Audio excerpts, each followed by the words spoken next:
Eles esperavam um rei com uma espada, um rei com lanças, um libertador que fosse guerrear, expulsar o inimigo, tirar o povo do exílio à força. Mas Jesus chegou e não trouxe nenhuma lança. Ele veio para travar uma guerra muito mais difícil. Uma batalha que estava dentro de mim e dentro de você. E o pior inimigo não estava em Roma, mas sim o pior inimigo estava dentro do seu e do meu coração. O pior inimigo estava em nós. Bom, meu nome é João Pedro e esse aqui é o meu canal. Toda quarta-feira nós temos vídeos às 7 horas da noite, no qual nós nos aprofundamos cada vez mais na Palavra de Deus. Então eu te peço, deixe o seu like, se inscreva no canal e acompanhe os próximos vídeos. Vamos lá. Agora vem entender comigo porque o Messias que todo mundo esperava não era o Messias que o mundo precisava. Todo mundo já esperou alguém ou algo que resolvesse alguma coisa que estava errado. Você já trocou de emprego porque achou que o chefe era chato, já terminou um relacionamento achando que ia se libertar, mas levou a mesma solidão e os traumas para o próximo relacionamento. E Israel fez isso com Deus. Esperava um libertador político e recebeu um libertador de alma. Hoje eu vou te mostrar exatamente onde a Bíblia registra esse ponto e o momento em que ser o que queriam fazer dele um rei e o momento em que ele diz para todo mundo qual é o verdadeiro inimigo. Porque no fim, o que significa para você e para mim, o que isso pode mudar na nossa história e na nossa vida. Porque hoje em dia nós somos livres. Eu sou livre, enfim, livre de mim mesmo. E para entender o tamanho dessa virada, o tamanho desse momento na vida de Jesus, você precisa também entender o tamanho da expectativa, porque Israel vivia sob o domínio romano e era um povo que vinha de diversas libertações ao longo da sua história. Eles foram libertos do Egito, foram libertos da Babilônia e esperando mais uma vez um libertador, sempre um salvador que eles estavam esperando, né? José, Moisés, Daniel, enfim, diversos ao longo da história que foram contados de geração para geração. Então eles esperavam um Messias que seguisse esse padrão, esperando mais uma vez um libertador. E as profecias messiânicas eram lidas com muitas promessas de um novo Davi, um novo guerreiro, alguém que ia pegar as armas e expulsar o império na base do soco, da violência, da guerra. Tanto que em João 6,15 vai dizer: percebendo que estavam prestes a vir e tomá-lo à força para fazer o rei, Jesus se retirou para o monte. Depois que Jesus multiplica os pães, o texto diz que a multidão queria pegá-lo à força e o proclamar rei. Mas o que Jesus faz? Ele se retira sozinho e vai para o monte. Então pensa nisso. Ele tinha a multidão que estava ali para coroá-lo, estava pronta para isso. E era o caminho mais fácil para virar o líder político que todos queriam. E ele foge disso. Mas por quê? Por que ele foge? E por que esse era o tipo de rei que ele veio para ser? Vamos voltar ainda mais no tempo. Antes de qualquer milagre, antes da multidão, no deserto, Jesus é tentado. E uma das tentações é registrada em Mateus 4, do 8 ao 9. O diabo mostra todos os reinos a Jesus e seu esplendor e diz: tudo isso darei a você se você se prostrar e me adorar. É justamente essa. O inimigo oferece todos os reinos do mundo para Jesus e a glória desses mundos. Mas reparem, era exatamente o que o povo queria dar a ele de graça mais tarde: poder, território e trono. Jesus recusa isso. E passado esse tempo, já diante de Pilatos, prestes a ser condenado, ele declara uma frase que resume tudo. Em João 18,36: meu reino não é deste mundo.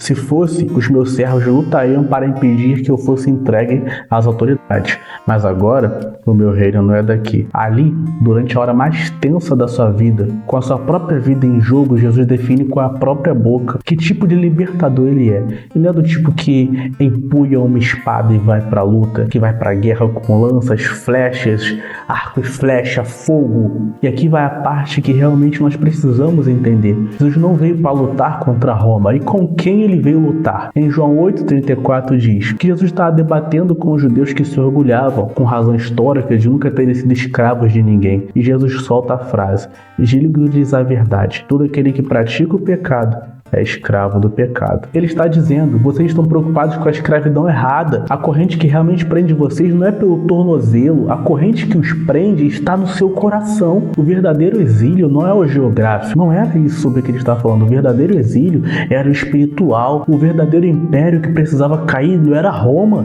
Era o domínio do pecado sobre cada um de nós. E logo após isso, em João 8,36, Jesus diz: se o Filho vos libertar, vocês verdadeiramente serão livres. E é aqui que a história passa a ser sobre eles, porque os judeus do primeiro século, a política antiga, e vira a história sobre mim e sobre você. E é aqui que essa história para de ser sobre eles, para de ser sobre os judeus, para de ser sobre o primeiro século, a política antiga, e essa história agora é sobre mim e sobre você. Porque o apóstolo Paulo mais tarde vai colocar isso em palavras para cada um de nós. Em Romanos 7,19, ele descreve essa guerra interna com a honestidade brutal. Porque o bem que eu quero não faço, ao contrário, o mal que não quero, esse eu pratico. Alguém aqui nunca sentiu isso? Prometer não fazer aquilo de novo, prometer perdoar, continuar guardando rancor, prometer mudar e continuar preso no mesmo padrão?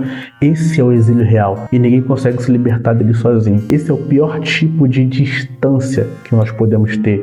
Essa é a barreira que Jesus veio quebrar, a barreira do pecado, a barreira da distância, a barreira que distancia você do Senhor, a barreira que me tira de estar perto de Deus. Mas Romanos não para no capítulo 7. Romanos 8:1 vai dizer: portanto, agora já não há condenação nenhuma para os que estão em Cristo Jesus. Não era a libertação de Roma que eu precisava, era a libertação de mim mesmo, do meu interior, do que estava dentro do meu coração, das minhas vontades, da sujeira que há aqui dentro. Era essa libertação que eu precisava, da libertação do meu próprio julgamento, da minha própria culpa, do meu pecado que insiste em me prender, mesmo depois de eu já saber o que é o certo. É essa libertação que eu preciso. Porque Paulo em Gálatas 5:1 vai dizer, ele praticamente grita, foi para a liberdade que Cristo nos libertou, não para eu trocar uma prisão por outra, mas sim para, de fato, eu ser livre daquilo que me escraviza, porque nenhuma condenação há para aqueles que estão em Cristo Jesus. Então, quando eu falo que Jesus foi o Messias inesperado,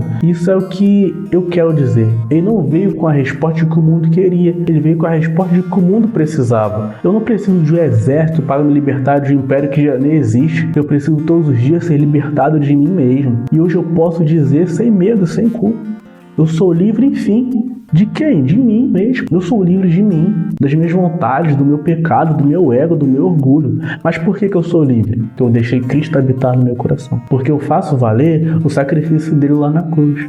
E é isso que me faz ser livre. E realmente, se esse vídeo tocou dentro do seu coração, falou com você de alguma forma, se você precisa ser libertado hoje, ore nesse momento, peça libertação sobre isso. Se você conhece alguém que precisa conhecer essa mensagem, envie para ela. Não esqueça de deixar o seu like, comentar nesse vídeo, se inscrever no canal, porque é muito importante para que mais pessoas consigam ver essa mensagem, conhecer essa palavra que liberta, porque a palavra é Jesus, ele é o verbo, ele é a palavra, ele é o verbo vivo que morreu por nós. Então eu te desejo uma ótima noite, que você seja abençoado, ou dia, caso você esteja vendo de dia. Esse foi o nosso vídeo de quarta, até a próxima semana, tchau, tchau.